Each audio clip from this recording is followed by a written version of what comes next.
60 বছর বয়সে কোটি টাকা দিয়ে কি হবে? যদি 18 বছর বয়সের শখগুলো পূর্ণ করতে না পারি, কি হবে? শেষ মুহূর্তে 100 কোটি টাকা কামিয়ে কি হবে?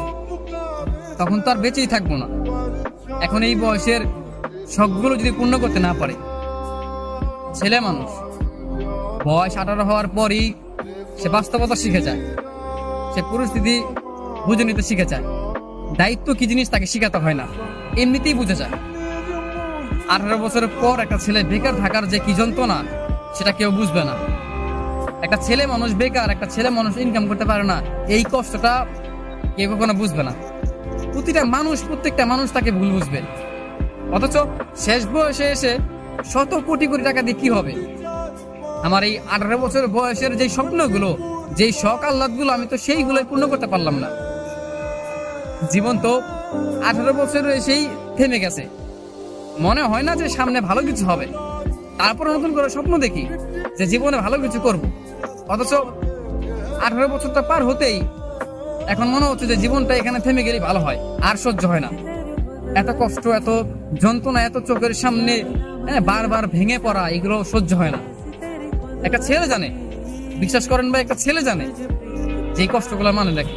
বয়স 18 হয়ে গেছে, তার ইনকাম নাই, তার স্বপ্ন পূরণ নাই, তার শখ আল্লাহ সব মিশে যায়, মানে সব ভেঙে যায়, চুরমার হয়ে যায়। এখানে তার কত কিছু হয়। আর একটা 18 বছর পর একটা ছেলে মানুষ, বিশেষ করে তার সবচেয়ে শখের যে জিনিসটা হয়, সেটা কি জানেন ভাই? সেটা হচ্ছে একটা মেয়ে মানুষ। হ্যাঁ, টাকা পয়সা হিসেবে পরে আসে, কিন্তু একটা মেয়ে মানুষের প্রেমে সে পড়ে। একটা ছেলের বয়স যখন 18 বছর পার হয় না, তখন সে একটা মেয়ের প্রেমে পড়ে। এখন 7 বছর বয়সে গিয়ে ভালোবাসা থাকবে, কিন্তু সেই বয়সটাকে থাকবে আর থাকবে না। 60 বছর পরে গিয়ে যদি আমি 100 কোটি টাকা পাই বা শখের মানুষকে পাই, তখন কি লাভ হবে? বাঁচবই বা কয়দিন? মানুষ বাঁচি বা কয়দিন?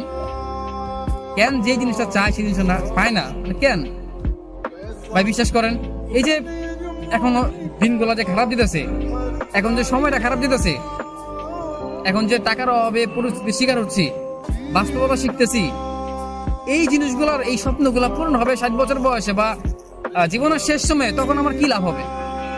যদি আমি এই সময়টাতে আমি নিজের স্বপ্নগুলো পূর্ণ করতে না পারি, এই সময় যদি আমি ভালো থাকতে না পারি, প্রতিটা সময়, প্রতিটা মানে দিন আমার হচ্ছে গিয়া যে ডিপ্রেশনের মধ্যে যাচ্ছে, প্রচন্ড বিষণ্ণতার মাঝে আমি ডুবে যাচ্ছি, কি হবে? কি হবে আমার সেই দিনের ভালো দিনগুলো দেখে? যদি আমি এখন থেকেই নিজেকে ভালো না রাখতে পারি, যদি এখনই আমার ভীষণ মন খারাপ থাকে, মানে মনে হচ্ছে জীবনটা 18 বছরে থেমে গেলেই ভালো।